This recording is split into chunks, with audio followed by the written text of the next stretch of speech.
বলছি আছে রামনবমী, কি বলবেন? বাস রামনবমী আজকে, আর কিছু বলার নেই। এখান থেকে শুরু হবে, আর কিছুক্ষণের মধ্যেই হয়তো শুরু করবো আমরা। তারপরে টোটাল রাম ভক্তরা যখন এসে পৌঁছবে পিছন পিছন ঢুকতে থাকবে।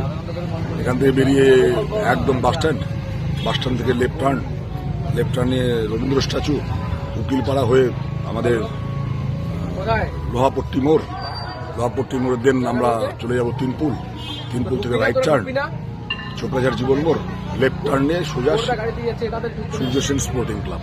কোন কোন জায়গা থেকে লোকজন আসতেছে?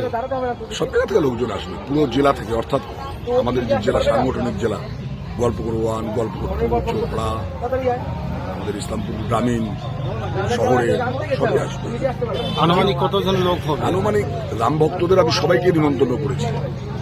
এবার যারা রাম ভক্ত আছে, রাম ভক্ত কতজন নিমন্ত্রিত সবাইকে আমন্ত্রণ জানানো হয়েছে। সবাই যদি চলে আসে তো আকার বিরাট, যদি কম আসে কম হবে, সামান্য আসলে খুব যদি কম হয় 10,000 লোক হবে। আমার কার্যকর্তা আছে সারা জেলা জুড়ে, অন্তত 11,000 কার্যকর্তা আছে সারা জেলা জুড়ে। খুব যদি কম হয় তো 11,000 হবে, বেশি হলে ওদিক থেকে ওদিক হলে রাম ভক্তরা চলে আসবে, ওদিক থেকে ওদিক হলে। বিহার থেকে লোকজন আসতেছে? বিহার থেকে কিছু আসে, যারা একদম আমাদের শহর লাগোয়া বিহার, আমাদের বর্ডারই আছে পাশে। রাম ভক্তরা এখানেই চলে আসে, এখানেই তারা রামোৎসব পালন করে, রামের জন্মদিন সেলিব্রেট করে। আর কে থাকবে? বাইরে থেকে কোনো লোকজন আসবে?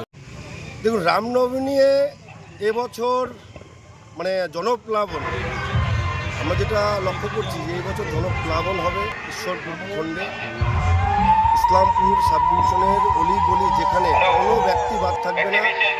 কারণ রামলালা 500 বছর পর রামলালা তার জায়গায় ফিরে এসেছে। তার যে আবেগ, রামলালার প্রতি যে মানুষের ভালোবাসা, সেই ভালোবাসা আজ এই ঈশ্বরপুরে জনপ্লাবনে পরিণত হবে। আপনারা লক্ষ্য করবেন, দেখবেন, আসেন সবাই এই রামনবমীর আনন্দ উপভোগ করুন। অমল দাস।